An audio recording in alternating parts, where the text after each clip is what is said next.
ran right up before this. And I'm like, I'm going to be live in 3 minutes. Let me go run to the bathroom. Bye. um, so help hours tomorrow. If you have questions about anything, so we're kind of between homework sets now. So tomorrow's help hours will be very handy for anybody who feels that they are behind in class and needs to catch up generally. One thing, I mean, remember, you have no quiz grades that stick, right? Because you're going to get another shot at the first quiz. So no matter what situation you are in, you can get back on track. If you're listening to this now and you're thinking, oh my gosh, I'm very lost, don't worry. We'll get you unlost.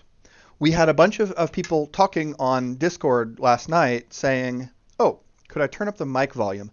Absolutely. I actually can't. I am clipping on my end, so if the mic volume is low, NJS, it is most likely on your end because I'm looking at my volume mixer and I'm getting near peak. So you got to turn up your speakers. I'm sorry. Yeah, I'm already cranked up. So one of the things about learning physics is we're actually done with new content for Quiz 2 after today. We have 2 weeks to practice the things we have learned. And I'm a hiker. And one of the things that you learn about hiking is, suppose you go like hike up a mountain. Let me tell you a story from my own past.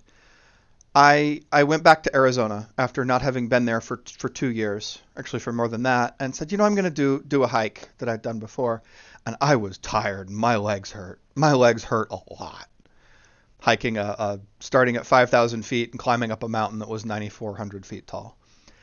And it was hard because I hadn't done it in a while. And if you haven't, ever done that, you're really sore, right? Like, man, my legs hurt, my muscles hurt, I'm tired. But that soreness doesn't mean that you're weak. It doesn't mean that you're not capable. It just means you're in the process of getting stronger. And in the same way, if you do a sort of exercise you have not done before, you're like, wow, I am really sore in muscles I didn't know I had. But that's fine. That's the part of the process of gaining strength. So if you are in class right now and you're saying, here is a thing I don't understand, here is a thing I have trouble with, add the word yet. Here is a thing I don't understand yet. That's normal for you to have questions. Just keep asking those questions. Come to recitation, come to the physics clinic, do your homework, right? The homework is designed so that you're not going to understand the homework problems, the solutions, when you first start working on them. The point is for you to do a bunch of work and then come to an understanding. So if you sit down at the homework and you say, well, I don't know how to do this yet. I don't know how to do this problem either yet. Part of the normal process of learning physics, more really than other sciences or other subjects, is the process of, I don't know how to do this yet. Now I do. People are talking about the person whose moniker is Educational Porpoises. I will let them disclose their name if they wish. Educational Porpoises has been helping a lot of folks out on the class Discord to the point where they have a special blue role as the helpful porpoise. So thank you, Porpoise, for all of the aid that you provided people yesterday. So yeah, and Prince Brian, this is another thing. While we're using this metaphor for exercise, Prince Brian says, remember not to always push yourself. If it is 2 a.m., so here's real talk.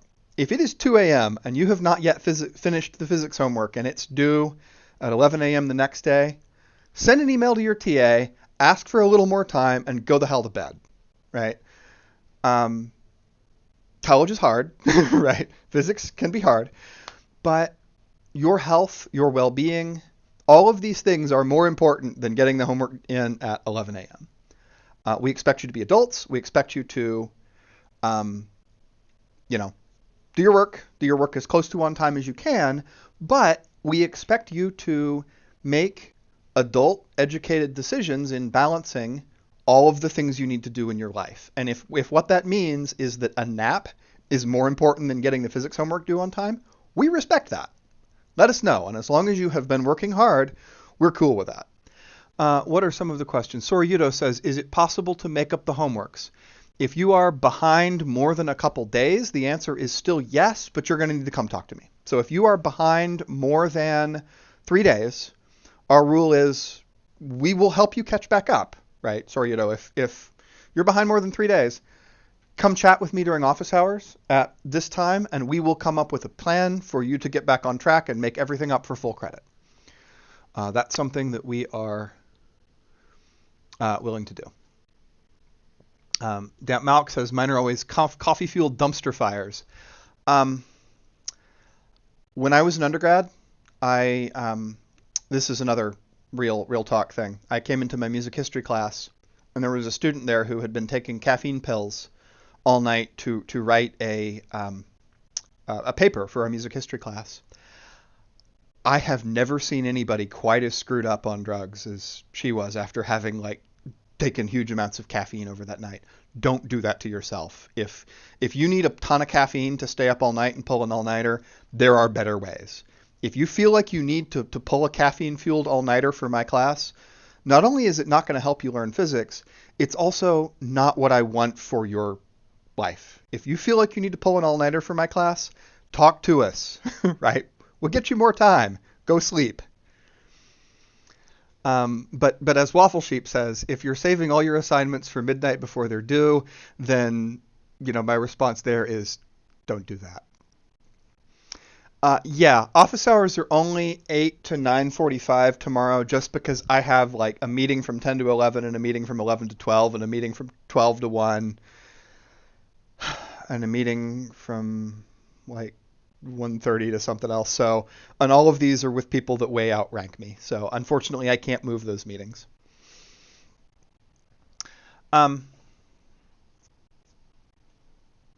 So Bakupai says STEM majors never sleep. That's not true. As in my meeting before this, my department chair was talking to someone in the university college, and she said, believe it or not, scientists are people too. And a lot of bad things happen when we neglect the humanity of ourselves and of our fellows. So we can be both scientists and engineers and human beings that eat and sleep and enjoy sunsets and enjoy the people we love. You can do all of these things. My PhD advisor was a fantastic family man with a family that he loved very much and a dog that he adored and 2 cats that kept stealing his food. And you can be that and also be brilliant, which he also is. Okay, so we've talked about a bunch of humanity stuff. We do need to move on to some other bits. There were a lot of questions from chat about number 3. Catherine, do they ever let me out of meetings? Sometimes. But yeah, not going to lie. The last year, the story of my life in the last year was, I'm sorry I have to leave your Zoom meeting early. I have to go to another Zoom meeting. I'm going to drop $100 on a pair of comfy headphones just because my old headphones hurt my ears and I wear them literally all the time. Porpoise points out that we are uploading videos of everything now. So we're going to have all of the recitation solutions and all of the homework solutions available on YouTube. There's a little glitch this week because I had those tech problems and then my internet at home went out. But Adam or somebody, if you could drop the link to the video library in chat, that would be amazing. And I will have that updated as I'm able. So the questions about problem 3. Problem 3 is the one with the train. Well, actually, before we do that, I have one more announcement, which is homework 4 will be assigned tonight, due next Friday. And on this homework assignment, more than many of the others, probably more than any other in our class, you should start early. This homework assignment is one that I do not recommend you do in one night. You will get very fatigued. It is one that does involve some algebra that you will have to be careful of. It is one where there is a substantial amount of stuff you will have to think about. There may be multiple questions where you would like to sit down with your peers and talk about them. And if you try to do it all the night before, you will get tired. You will burn out. Don't do that. Start this homework set early. You will know everything you will need to know to do this. Actually, you know everything you need to do it now. I'll post it tonight. Get started early. I know people are like making these jokes about starting midnight the night before. I did stuff like that too as an undergrad. I get it. I wrote a lot of papers at Waffle House at 2 a.m. because I went to undergrad in Alabama where we had Waffle House. I get it. But this homework set of all of them, don't do that now. Yes, Waffle House is amazing. Let me set a reminder for Sunday. Okay, let's talk about homework problem 3 for the homework set that's due today. So what do you have? You've got a locomotive, and it is coupled to a car,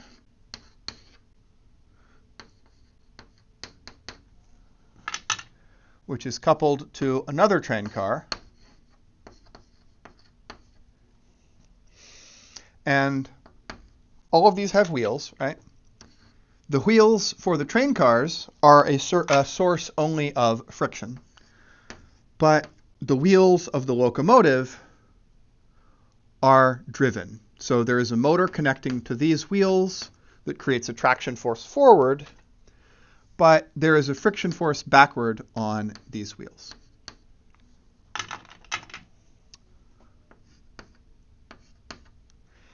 So for your force diagrams for the locomotive,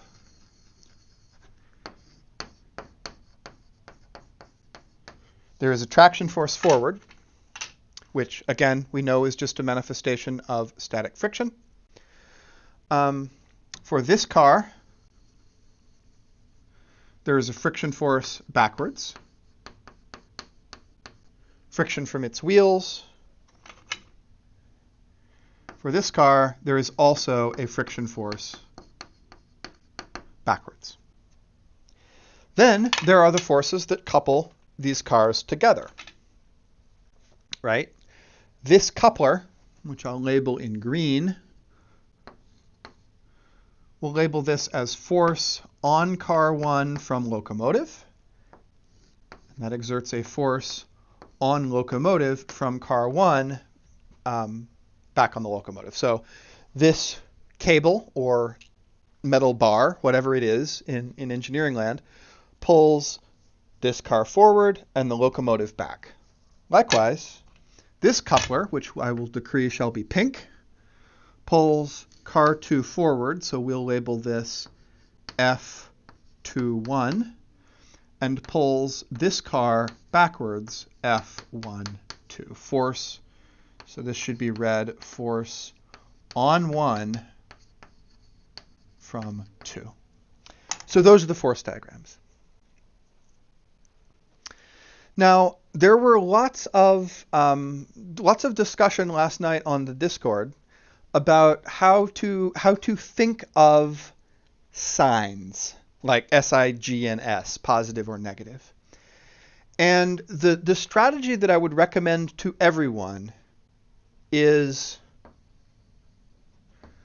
that symbols like F frick or F12 and so forth always represent positive magnitudes. Can you all see the purple okay on the broadcast? It looks like it's being picked up fairly okay by the camera. Could you just confirm that the purple is okay on your end? Okay. It's a little darker of a color of chalk. So for instance, for this back car, I would write, for this one, I would say minus F fric plus F21 equals M2A2, where rather than worrying about whether this variable represents a positive or negative quantity, to say, okay, all of these, because if I know their directions, just treat the symbols as the magnitudes of these forces and encode their direction by writing them either with a minus sign for things going to the minus direction or a plus sign for things going in the positive direction. And that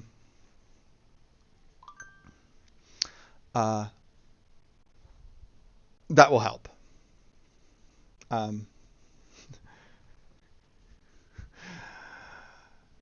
So 2 comments on Twitch chat. Don't advertise stuff. Pizza Man, no. Second, people making jokes like what the F, what the frick, that is fine.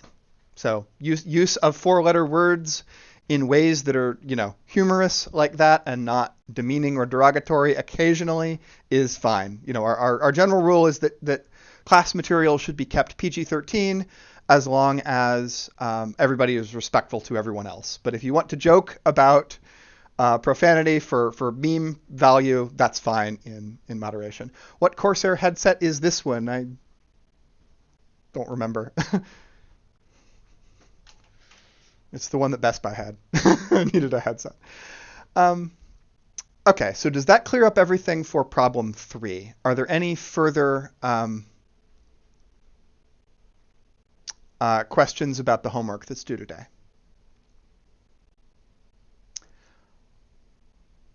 And Shane Lewis has said negatives make things unnecessarily complicated. Yeah, because it's hard to remember, okay, does this variable represent a positive quantity or a negative quantity?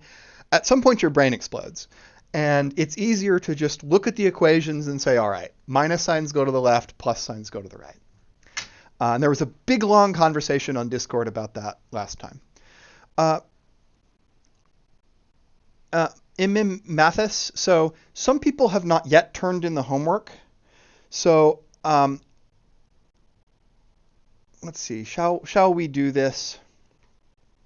I'm going to post a video later today that's the full solution set for the homeworks, for this homework. So Lumbo, yes, there are only 3 unknown variables because it turns out these are the same and these are the same by Newton's third law. So if the locomotive pulls on car 1 with a force, if car 1 pulls on the locomotive with some force, then the locomotive pulls on car 1 with the force of the same magnitude. Bridget is asking about the force diagram for number 4. So let's talk about number 4.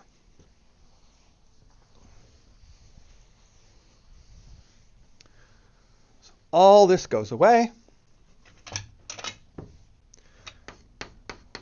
So problem number 4, let's talk about numbers 4 and 5 together. And thank you, Adam, for the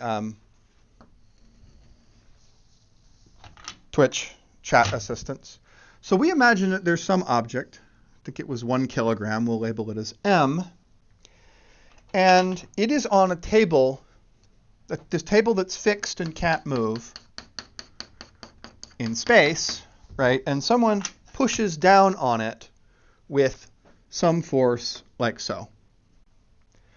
I believe I told you that this angle here was 30 degrees. So the force diagram here, well, let's see, I've got the push down on it.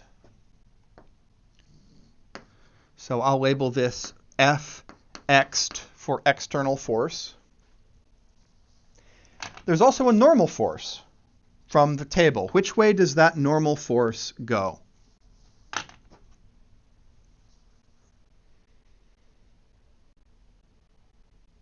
Yeah, the table is fixed. Used a tractor beam or something to hold it in place. And I'll talk in it for a minute why we're doing this funny thing in space. Oh, my mic is up a little bit too high. I turned it up more because people said I was too low. But now I'm clipping. What are people memeing about? All right. You'll better not say the book goes through the table. Yes, the table is fixed. So the normal force is normal or perpendicular to the table. So it goes this way. So the question specifically asks you to figure out components of the external force parallel to and perpendicular to the table. So what are you doing? Well, those are these. So this is the surface of the table, right? So F perp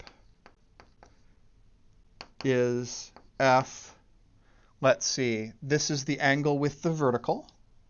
So it's this angle that I know. So that's F cosine theta. And this one down here is F sine theta. So here we are, right? You have an external force. It goes this way. You've calculated components parallel to and perpendicular to the table. And what you know, right, is you know that this thing cannot accelerate vertically. It can only accelerate horizontally.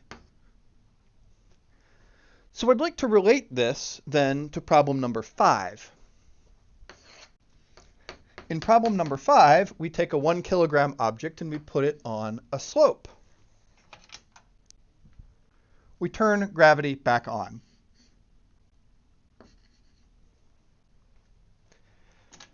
So in this case, there's gravitational force that goes down, a normal force that goes that way, and you have two components again of gravity.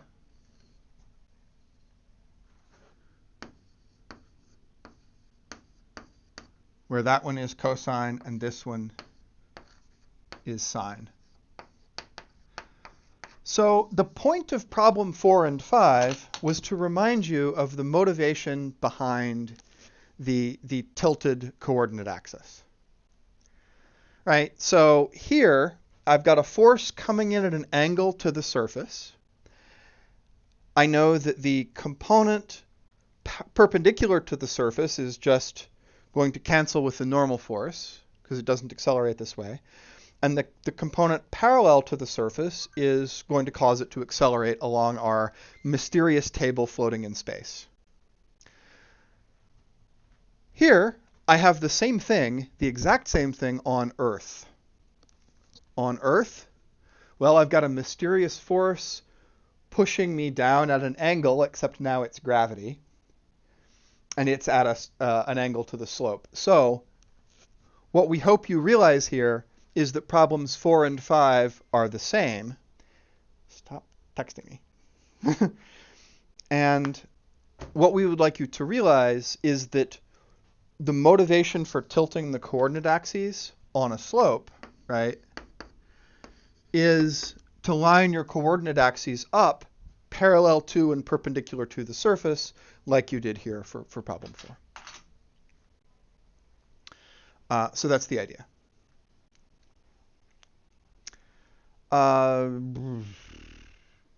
There's no audio on one of the videos. Adam, if you could check that and let me know. I did that all in a big hurry yesterday, so Adam, if you can confirm that I have messed something up, I will redo it. Yeah, that would be mea culpa if I wasn't watching my broadcast settings. So I'd like to ask, so Yulan is asking again about what happens if we don't nail the table down. So if the table is not nailed down, then, so imagine this table could move. If we push on it, then yes, everything would accelerate downward, and the book would slide on the table. Perhaps we'll put that problem on an exam.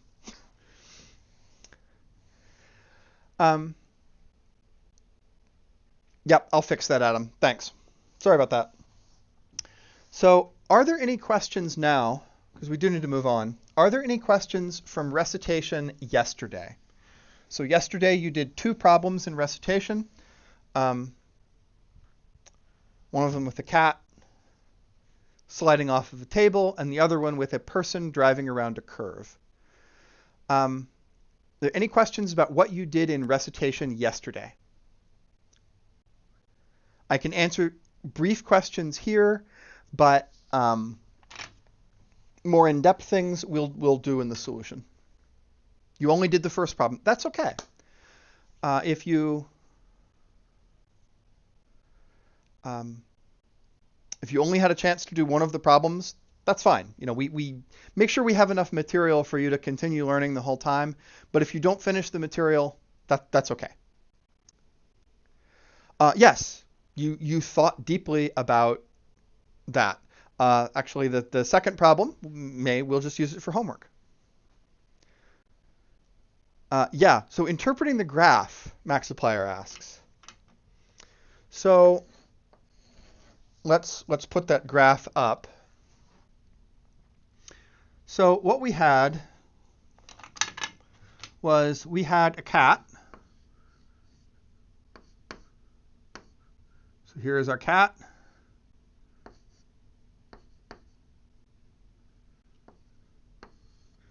This is Tildy the cat, so she has only 3 legs. And we have put Tildy on a table that we elevate at an angle theta. So as you tilt the table up more and more and more, then Matilda feels a varying friction force. Yeah, it's not the best cat. Whatever. Here, we'll make the cat better. Here's our new drawing of Matilda the physics cat.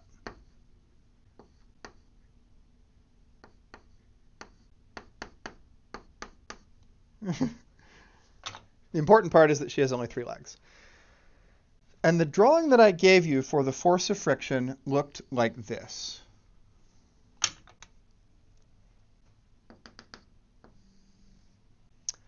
So what's going on here? Actually, this would have been very, very, very slightly curved. So the thing that I wanted you to see here, that I wanted you to realize, is that static friction is not always at its maximum value. Remember,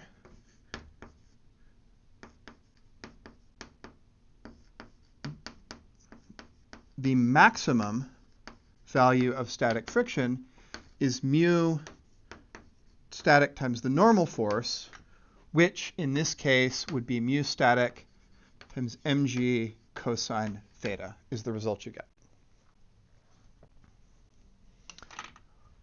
But kinetic friction, the value of kinetic friction is mu k Fn, which is mu k mg cosine theta. But the maximum value of static friction would be some other curve. The value of static friction isn't always that big, though, because static friction is only as big as you need so that the cat doesn't slide. So if this angle is very small, it doesn't take that much friction to keep Matilda on the table. So this slow increase comes from the fact that not much friction is needed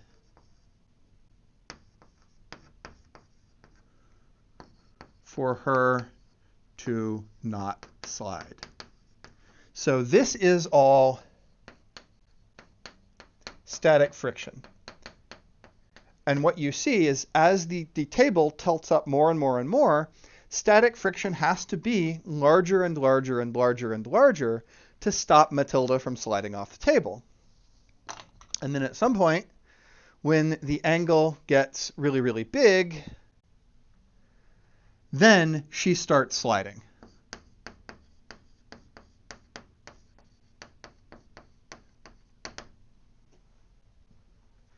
And coefficients of kinetic friction are always less than coefficients of static friction, hence the jump here, the sudden drop down in the amount of friction available. So that's the interpretation of that graph. Yes, it is subtle. I hope you had lots of conversations about that yesterday. Yes, Kat Gabur. Tilde is, she purrs a lot. She also occasionally tries to swipe at people. She had somebody abused her pretty horribly. So she's still not quite sure about people, but one of our former physics coaches adopted her, and she is spoiling her rotten, and she's getting over her issues with people. What does it look like when the cat stops? Well, there would be some other force, maybe she digs her claws in, maybe she falls off the table. We don't know. That's beyond what we've drawn in our thing to modify. Yulin has asked a good question. They've said, I start to wonder where the pushing energy goes before static friction becomes kinetic friction. So they've used a new word, energy, which we haven't talked about yet. But energy is force multiplied by the change in distance. It turns out if something is not moving, then no energy is involved. So before she starts to slip, there's not actually any energy changing forms. Only once she starts to move is her potential energy turning into kinetic energy and heat. But we'll get there in a few weeks. At the jump in the graph, when approaching from the lower angle, will she stop moving? Yeah. So if you were to, say, slowly lower the table, then yes, once you got to a place where static friction would keep her in place, then yes, she'd stop moving. Christopher Vinn, can I elaborate? She doesn't move during the orange and does. Yes. So let me erase this just to get more room. So this point here, this division between the two regimes, is where she starts to slide.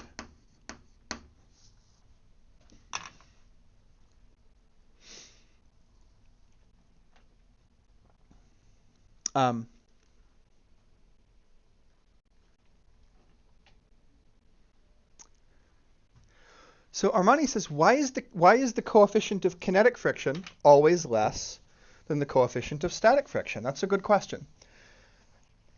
One reason is that a main cause of friction has to do with roughness between surfaces.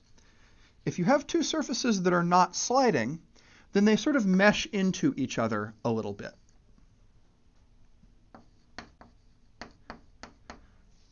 So the unevennesses in the two surfaces have a chance to bond with each other, in a sense. But if you have surfaces that are moving, right, those things, they're only sort of touching. They're only touching at the boundaries because this is sliding. And they're not as interlinked.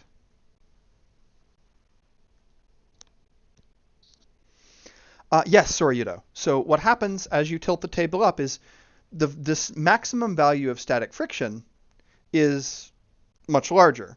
But more and more static friction is required to make the cat start to slide. And then at some point,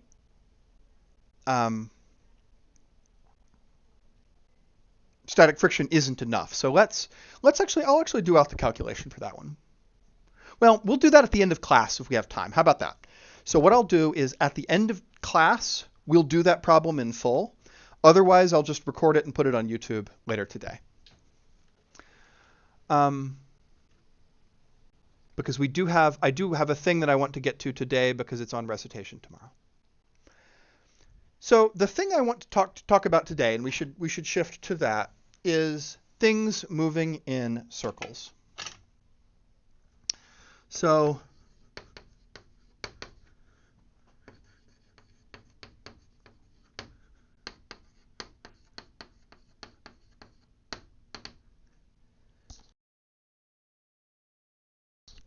I'm allergic to chalk dust. So how do we understand things moving in circles?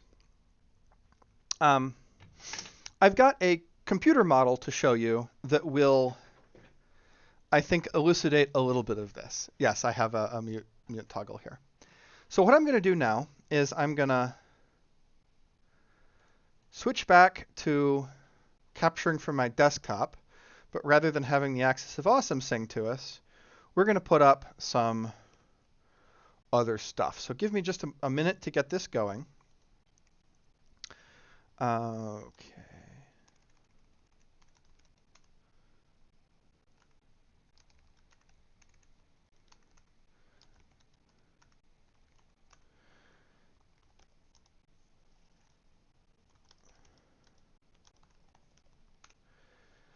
So I'd like us to envision now this sort of motion. So I have two objects. I've got two graphs here, but they represent the same object. These are the x and y coordinates of an object. So notice that both of them are sinusoidal. X is something times the cosine of omega t, and y is something times the sine of omega t. So for w here, read omega. The program I wrote here can't print omegas. Yeah, it kind of looks like a twisted helix. So what kind of motion is being described here if x is something times the cosine of an angle and y is something times the sine of an angle? Yeah, it looks like two phases of three-phase power. Lots of things are sinusoidal. Yeah, people are saying that this is circular motion. So it is. Whoop, that's not what I wanted to do. So now I have the program that I wrote actually generates two sets of output. So on the left, what you're seeing is x versus y. Excuse me, let me say that again. On the left, you're getting both x versus time and y versus time. You don't need to see me. For the same object. But on the right, you're getting x versus y, the real motion. So let me slow this down now. We're just gonna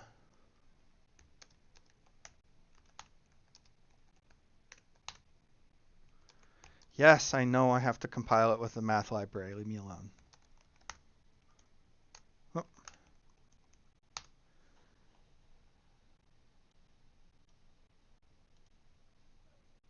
Oh, of course. There we go. Put them back where they were. This one goes on the left and the other one goes on the right.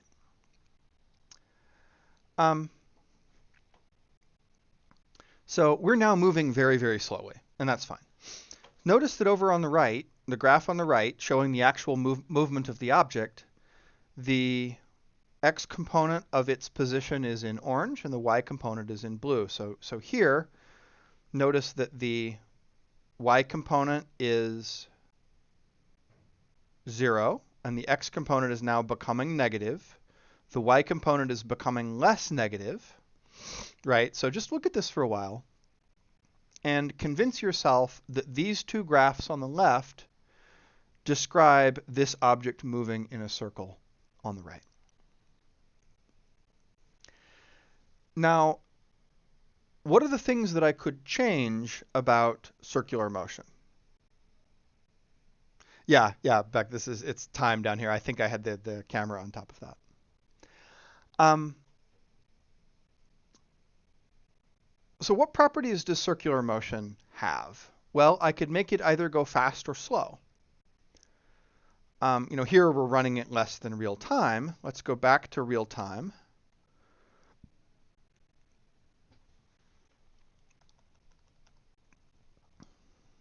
But now let's make the thing wiggle faster. Right, so here what I've changed is now x and y change faster and the thing goes around its circle faster. So what I think I have convinced you of, or what I hope to have convinced you of, is that this description describes a thing moving in a circle. We will come back to those formulae later. And Dune says, yes, I could stretch it along an axis and make it an ellipse, but I don't want to do that because then it wouldn't be a circle and it would be harder for us to understand.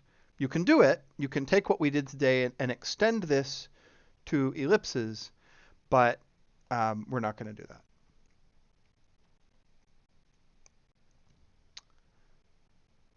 And yes, Porpoise has said what happens when they intersect. So let's do that again. So we're going to go down to the really slow value. So we're going to change omega, which is how fast it rotates, to a very small value. And now, look, when the two of them intersect, when x and y are the same, that's a 45-degree angle. Specifically, it's the line x equals y, right, which is a line of slope 1. So here, they're at, that's different. That's one is the negative of the other. But now look for the next time when they intersect, right? X and y are getting close to each other, right? They're about to cross, right now, and that's a 45-degree angle. So, yep, that's what you expect. Algebra 2 vibes. Again, it's the 4-chord song of nature. Nature just plays the same 4 chords over and over again. So we will come back to those formulae, but one way to understand circular motion is, so now I'm going to repeat on the board kind of what we saw. Moves in a circle, I should say, on a circle of radius r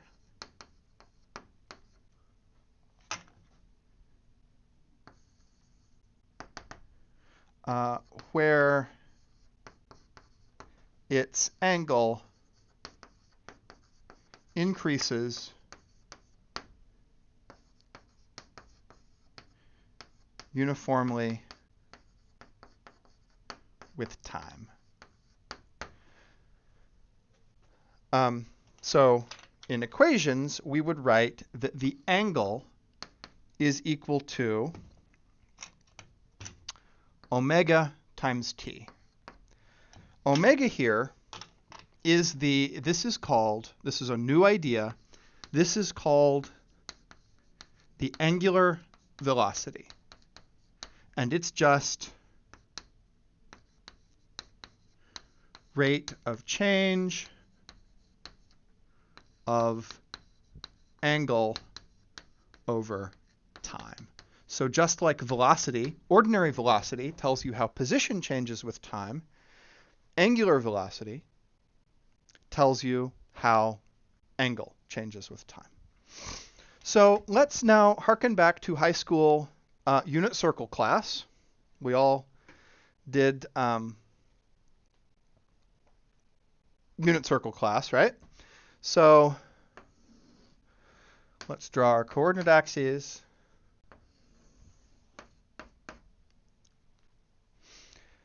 And if you have an object traveling in a circle, we'll draw our circle here in purple. Take me just a bit to get my art sorted out because I am not good at drawing things.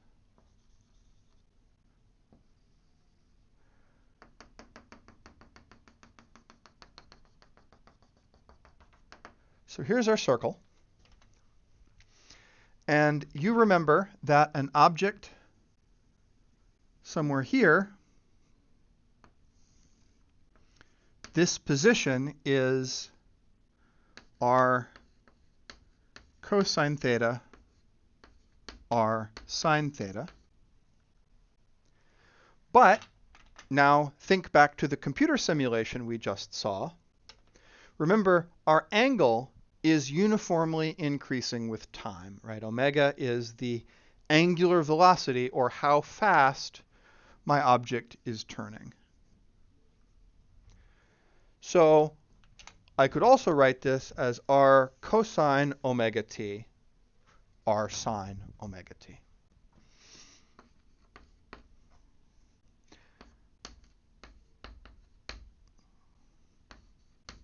Right? So in high school, you did this where you said, okay, just imagine an object at an angle on the unit circle.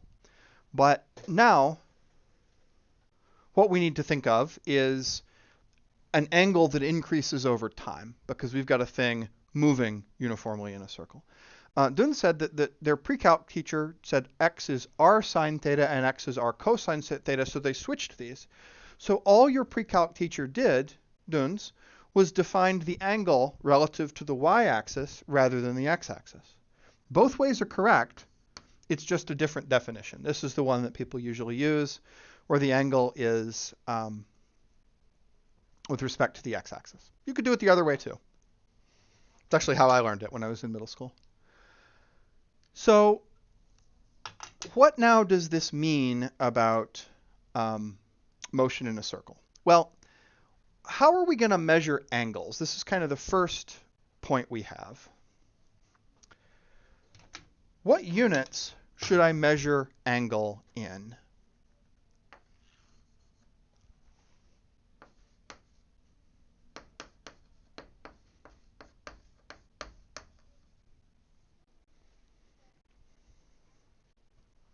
People are saying radians. Yeah.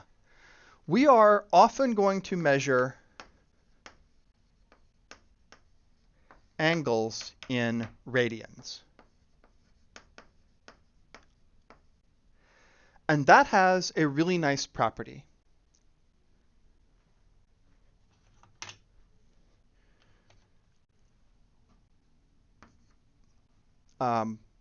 If you measure the angle in radians, then this length here, s, equals r theta.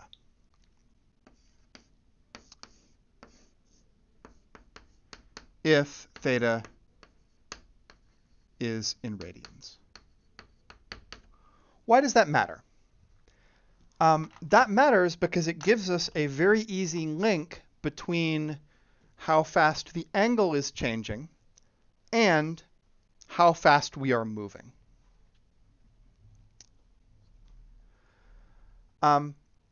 In particular, well, let's just go ahead and do something else. So what I'm going to do now is I'm going to erase the board, and I want to get to kind of the central result of today. The thing that you will need for recitation tomorrow. Again, we're going to do some theory. We're going to do some kind of explanations of why, but at the end of this, we will arrive at a pretty elegant result. So what we saw is that if an object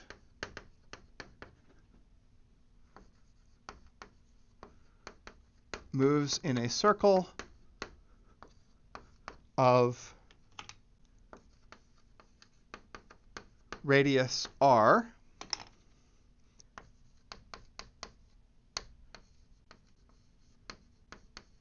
with angular velocity omega, put that on the next line. Remember, angular velocity is just how fast it spins. Then what we found was that position of time was r cosine omega t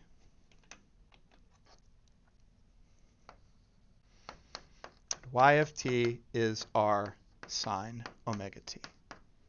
Right? That's the unit circle thing that we did a bit ago. Katrupas says, what is S?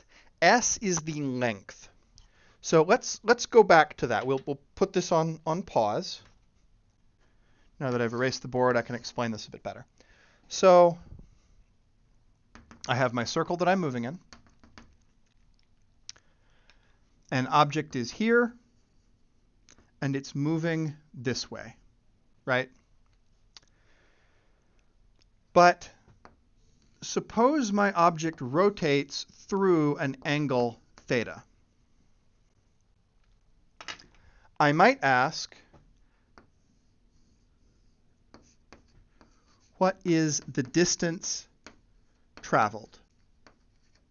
So I often am going to need to convert between descriptions of how something rotates, how many degrees that it rotates, and how far it has moved. So the result, the simple sort of result, which I will write down here, but this is important. So I was going to do this later, I'll do it now, but this is important. Make sure you put this in your notes, that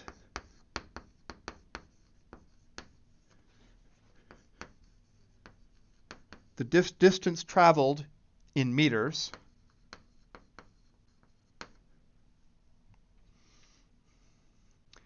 equals the angle rotated through,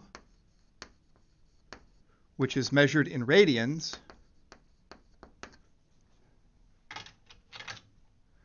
times the radius, which is measured in meters. So this kind of makes sense, right? One way to think of this is that the number of meters I travel is equal to the number of radiuses that I travel multiplied by the number of meters per radius. This relation we will come back to many times. Yes, it's called arc length in math. Yeah, so this is the arc length, which we use the letter S for. So you could also write this as S equals theta times r. And that's important. But we're going to use a consequence of that. We're not going to use this as much, but we're going to use a consequence of it all the time. So let me erase this, and we'll talk about that consequence. I am going to ask, I will answer like short questions, but just so I want to get you an example today. So I'm going to need to go fairly on a straight path through what I have. So we had S equals theta r. So this is, remember, is distance, angle, and radius. But one thing that I might ask is, what about my velocity? How fast in meters per second do I move around the circle? How do I know, like if I'm going around my circle, right? If I am here, how many meters per second am I going? How am I going to figure that out?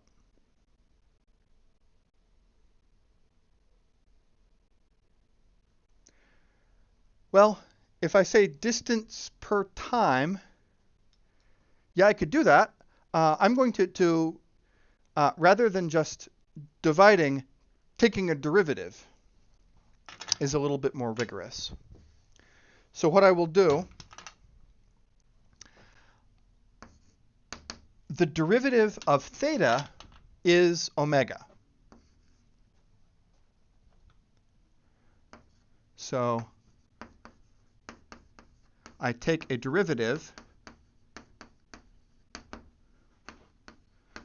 Remember that theta is omega t. Omega is just the rate of change of theta. That's its definition. So if I want to know what my velocity is, I mean, it kind of makes sense that if this tells me how many meters I have traveled, and I want to know how many meters per second I am going, well, omega tells me how many radians per second I am going. And this relation we will come back to. We will need this again. It lets me relate the number of meters per second that an object is moving at when it's rotating with the number of radians per second with which it's rotating. So Porpoise has said omega r equals theta r over t. Yes. Yes, if you're going at a constant rate, absolutely. Absolutely. So, another way to do that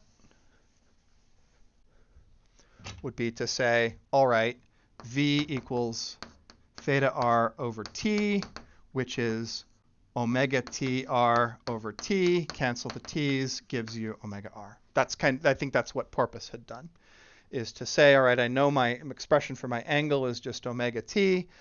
Well, here there's no funny derivative to take. So what I'd like to do now is I'm going to erase this. I want to think in a little bit more depth about the velocity and acceleration vectors of an object going in a circle. So if I am here, or if here is the center of my circle, and I have an object tracing out a circle like this, suppose my object is here, right? So this vector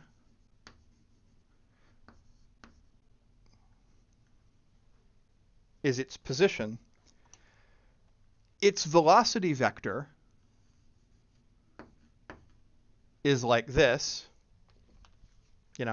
We know the position vector. Just go ahead and write it.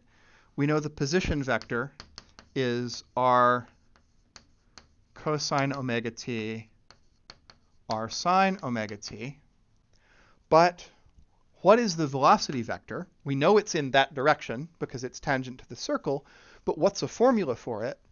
And even more crucially, what is the acceleration vector? That's what we really need to know, because remember, acceleration vectors, force causes acceleration. So what we really want to know is what forces do I need to make an object go in a circle? That's kind of the big thing we're trying to answer. We'll write it up here, what forces are needed to make an object move in a circle? Question mark.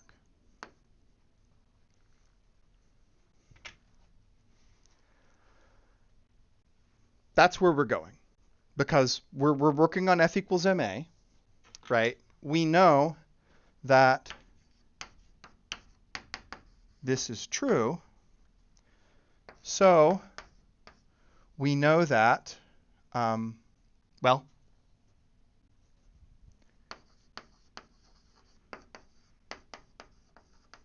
we need to know the acceleration.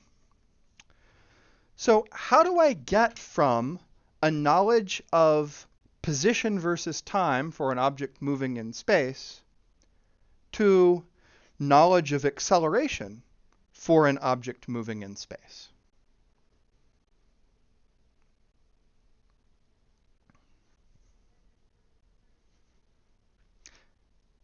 I take a derivative. Yeah, right. Again, nature has okay, it has a few more than 4 chords, but yes, going from position to acceleration, I need to take derivatives. So what do I have?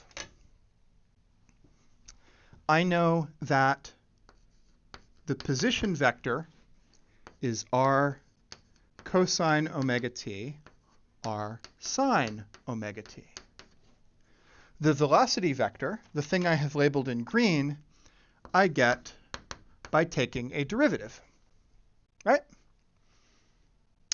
Sure, Slice Cooper. Sly is Cooper, however I pronounce your handle. Velocity is the derivative of position. So if I know position is a function of time, I can just take its derivative to get velocity. And then I'm going to take a derivative to get acceleration. So the plan is I know this. I showed this to you on the computer program. No worries, Soryudo. We'll do this. You're not going to need to do derivatives a bunch later. We're going to do this once. You'll see the result, and then you'll apply the result a bunch in your recitation. So the plan is to take a derivative to get position, and then to go from position to acceleration, we're going to take another derivative. So now comes the bit that you may not remember from your calc class, but that's fine. The derivative of cosine is negative sine, and the derivative of sine is positive cosine. So derivative of cosine is negative sine. Omega comes out, so this gives me minus omega r cosine omega t, and then omega r sine omega t. Whoops, nope, I'm supposed to switch the trig functions. Sine, cosine. Now, so that gives me velocity. That gives me the green vector that I drew here. Now I do it one more time to get the acceleration vector. So derivative of sine is cosine. One more factor of omega comes out.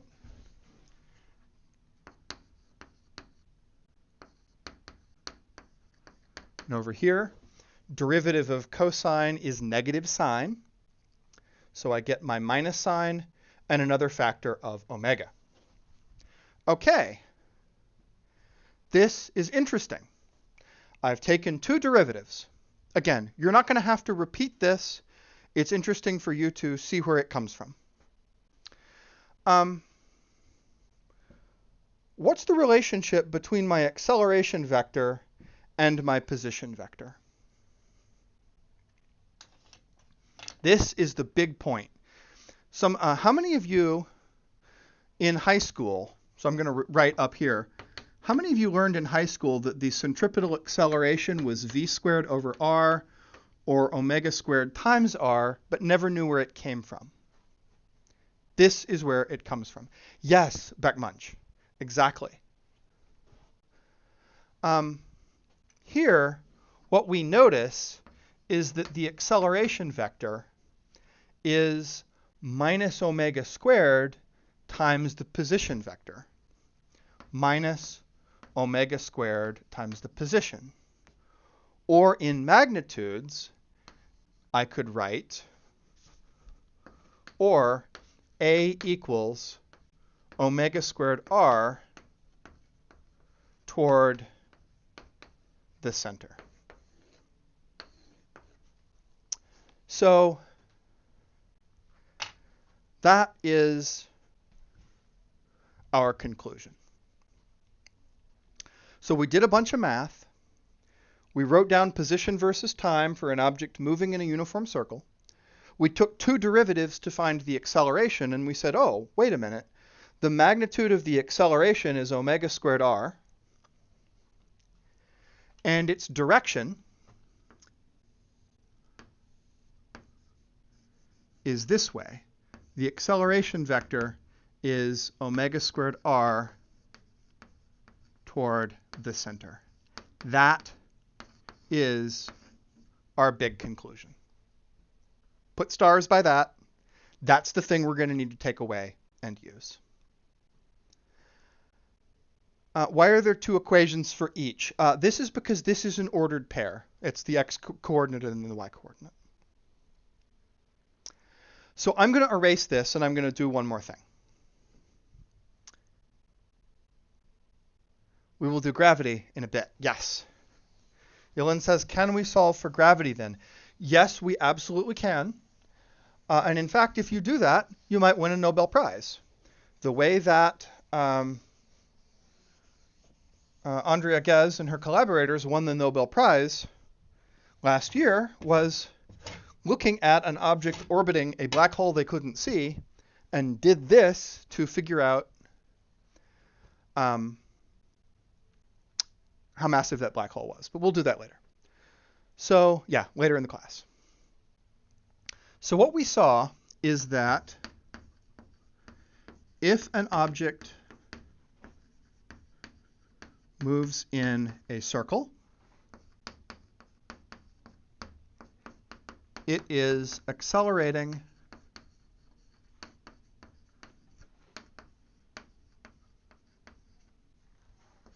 toward the center at a centripetal acceleration of omega squared r. But remember we learned a bit ago, into a sidebar, that an object moving in a circle has this velocity. So that means I can make a substitution of omega equals v over r.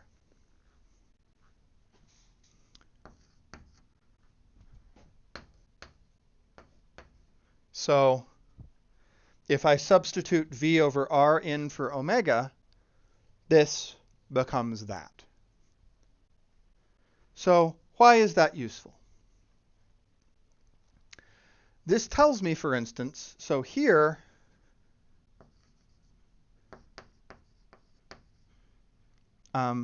if you know something like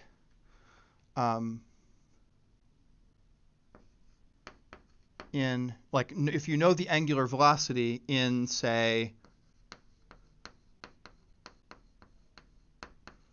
revolutions per second, you use that expression. But if instead, if you know the object's speed in meters per second, you use the expression with v. So in our 2 minutes left, how does this get used? How are we going to use this in recitation? The people in chat have made a good point. Beckmunch says, why is it accelerating if the velocity is constant? Its speed is constant, but its direction is always changing. And as Christopher Vin said, acceleration means a change in the velocity vector, even if it's not a change in the velocity's magnitude. So that's what's going on. So we're going to erase all of this. Yes, it's a vector. Acceleration, position, velocity, all vectors. I'm going to erase this, and in our last 1 minute, we're going to talk about an application. And you'll get tons of practice with this in recitation coming up.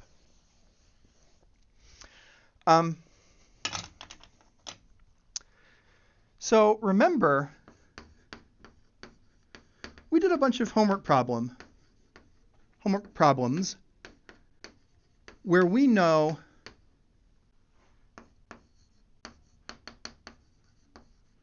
that the acceleration is 0. So if we know the acceleration is 0, we can solve for forces. We did a lot of that. Circular motion problems are no more difficult than that. You know, and I'll let you go in 30 seconds, but this is the important bit. If objects move in a circle, you approach these problems in the same way. You have Newton's second law of motion. But here, you know the acceleration is omega squared times r, or v squared over r, and you can, in exactly the same way, solve for the forces. So this is the end of the physics stuff for today. Go take your CS exam. I'm sorry we didn't get done 5 minutes early. There are lots of questions. Good luck on your CS exam. I will be here to answer questions for folks for a few minutes. People need to go. Please go. There's no more physics. I want to say one thing before I take people's questions. Thank you, Jansa Wasafidis. I don't know how to pronounce your handle. We are done with new material for the next exam, other than a super easy thing. I know we have gone real fast in the last week and a half. All we are doing now until the next quiz, we've got like 3 classes left, is examples. So if you are looking at this stuff and saying, yeah, okay, but how do I apply this? The car is going around curves. All we're doing next is practicing. We've got lots and lots and lots of time to see how these things look in practice, to understand why you have to slow down going around curves, especially when it's snowy. So that's next. Why do you have to slow down going around curves in the winter in Syracuse? Juriasi says, what is A sub c? This is the acceleration toward the center. Dunes, when is the next exam? It is 2 weeks from today, I believe. Maxiplier has said, is revolutions per second the same or different than RPM? It's different in that revolutions per second is going to be 1/60th as much as revolutions per minute. They're just units, and you convert them in the same way that you convert any other units. Yeah, thank you, Will. Thank you, Dunas.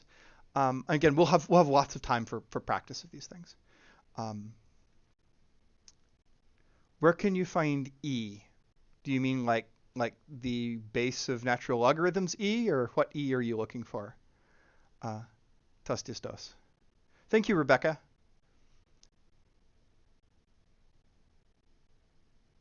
Oh, where can you find the lecture slides? So I didn't get a chance to make them today. We will be back with having slides for stuff later. One of the things I need to do, I've gotten behind on a lot of stuff, Tostistos, is I need to go back and make sure everything is up to date on the website. And that will mean posting the slides from last year that we used. That will mean getting you a library of stuff to reference. Thanks, Solomon. And I need to make a new recording and fix that one with the broken audio. Any other questions for me? We're going to stop the recording.